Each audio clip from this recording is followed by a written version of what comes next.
మీరు ఈరోజు తెలుగుదేశం పార్టీ ఉన్నటువంటి స్థితిలో ఈరోజు విశాఖపట్నం స్టీల్ ప్లాంట్ ప్రైవేటైజ్ కాకుండా కాపాడాలంటే ఉండేది ఒకటే ఒక మార్గం. ఈరోజు కేంద్రంలో ఉన్నటువంటి ఎన్డీఏ ప్రభుత్వం, ప్రధానమంత్రి నరేంద్ర మోడీ గారు, కేంద్ర ప్రభుత్వం ఈరోజు కేవలం రాష్ట్రంలో ఉన్నటువంటి తెలుగుదేశం పార్టీ ఇచ్చినటువంటి మద్దతు మీదే నిలబడి ఉంది. చెప్పండి, కేంద్ర ప్రభుత్వానికి అల్టిమేటం ఇవ్వండి, మీరు స్పష్టమైనటువంటి ప్రకటన చేయండి. స్టీల్ ప్లాంట్ ప్రైవేటైజేషన్ చెయ్యు అని చెప్తే తప్ప మేము ఊరుకోమని చెప్పి ఒక అల్టిమేటం ఇవ్వమనండి. లేదా మీరు ప్రైవేటైజ్ చేస్తే మేము ఇచ్చినటువంటి మద్దతుని ఉపసంహరించుకుంటామని చెప్పమనండి. ఎందుకు ప్రభుత్వం, కేంద్ర ప్రభుత్వం దిగిరాదో నేను అడుగుతా ఉన్నా. ఈరోజు అక్కడ ఉన్నటువంటి కార్మికుల తరపున, అక్కడ ఉన్నటువంటి యూనియన్ నాయకుల తరపున, రాష్ట్ర ప్రజల తరపున ఇది ఒక సెంటిమెంట్గా ఉన్నటువంటి సందర్భంలో దీనికి ఉన్నటువంటి ఏకైక మార్గం, ఎందుకంటే ఈరోజు అవకాశం ఉంది కేంద్రంలో. తెలుగుదేశం పార్టీ ఇచ్చినటువంటి మద్దతు ద్వారా ఈరోజు కేంద్రంలో ప్రభుత్వం నడుస్తూ ఉంది. వారు మద్దతు ఉపసంహరించుకుంటే కేంద్రంలో ప్రభుత్వం పడిపోతుంది. నాకు తెలిసి ఈ స్టీల్ ప్లాంట్ కోసం మా ప్రభుత్వం పోయినా పర్వాలేదని చెప్పి అనుకునేటువంటి పరిస్థితిలో నాకు తెలిసి కేంద్ర ప్రభుత్వం ఉండదు. వాళ్ళు సెయిల్లో విలీనం చేయమని చెప్పి అడుగుతూ ఉన్నారు. మీరు ఎంప్లాయీస్ అందరినీ ఒకరిని తీసేసి వేలాది మంది కార్మికుల్ని మీరు వాళ్ళకు ఉన్నటువంటి కాంట్రాక్ట్ లేబర్, కాంట్రాక్ట్ వర్కర్స్కి కానీ లేదా మిగిలినటువంటి వారికి కానీ విఆర్ఎస్ పెట్టించేస్తామని చెప్పి ఎవరు అంటారు, వేరే ప్లాంట్లకి ట్రాన్స్ఫర్ చేస్తామని చెప్పి ఒక సందర్భంలో చెప్తారు, రకరకాలైనటువంటి లీక్స్ ఇస్తారు. వీటన్నిటి మధ్య, ఇన్ని కన్ఫ్యూజన్స్ మధ్య ఈరోజు ప్లాంట్లో కార్మికులు అగమ్యగోచరంగా రేపు ఏం జరుగుతుందో, ఏ నిమిషం ఏం జరుగుతుందో తెలియనటువంటి పరిస్థితిలో ఉన్న వాటి గురించి పట్టించుకోవడం మానేసి తిరుపతి ప్రసాదం గురించి, తిరుపతి లడ్డు గురించి అనేక మంది ప్రజల తాలూకా మనోభావాలతో, మరి ముఖ్యంగా హిందువుల తాలూకా మనోభావాలతో మీరు ఆటలాడుకునేటువంటి పరిస్థితి వచ్చింది. మళ్ళీ ఇతర మతాల్ని నిందించేటువంటి స్థాయికి వెళ్ళిపోయారు మీ ప్రభుత్వంలో ఉన్నటువంటి పెద్దలు. ఇది సమంజసం కాదు, మీరు చేస్తున్నటువంటిది కరెక్ట్ కాదు. చివరిని దేవుణ్ణి కూడా రాజకీయాల్లోకి తీసుకుని వచ్చేటువంటి స్థాయికి దిగజారిపోయారు. మత రాజకీయాలు చేసేటువంటి పరిస్థితికి వచ్చేసింది ఈ రాష్ట్రంలో తెలుగుదేశం పార్టీ ప్రభుత్వం అనేటువంటి విషయాన్ని కూడా ఈ సందర్భంగా తెలియజేస్తా ఉన్నా. ఈరోజు మనం చూసాం, నెయ్యికి సంబంధించి ఈఓ గారు అంటారు 4వ తారీఖు, జూలై 4వ తారీఖున వచ్చినటువంటి లోడ్లు ఏవైతే ఉన్నాయో అంతవరకు వాడాం.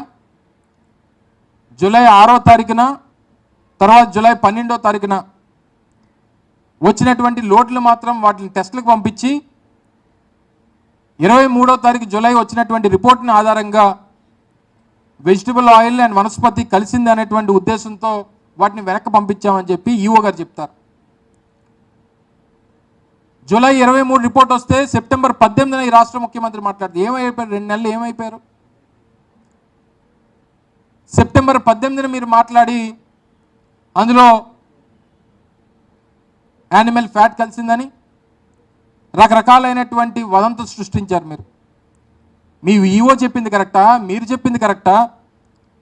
ఒకవేళ కల్తీ నెయ్యి అని చెప్పి రిజెక్ట్ చేసినటువంటి పరిస్థితులు ఉంటే అసలు కల్తీ నెయ్యి రిజెక్ట్ చేసినప్పుడు లడ్డూలో ఎలా వాడుతారు అనేటువంటి దానికి ఏం సమాధానం చెప్తారు?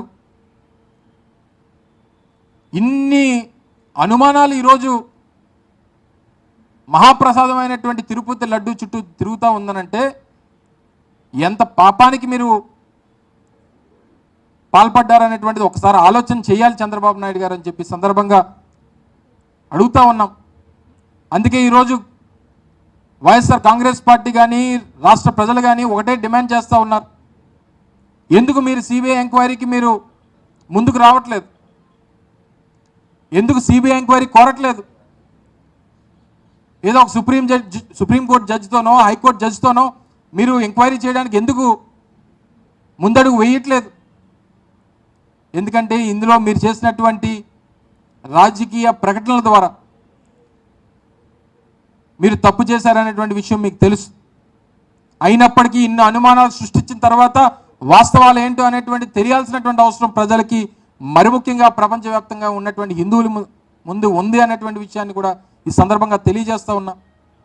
ఇటువంటి పరిస్థితుల్లో తప్పకుండా అందుకే వైఎస్ఆర్ కాంగ్రెస్ పార్టీ కూడా సుప్రీంకోర్టులో ఈ సంబంధించినటువంటి సబ్జెక్ట్ మీద మూవ్ చేసింది.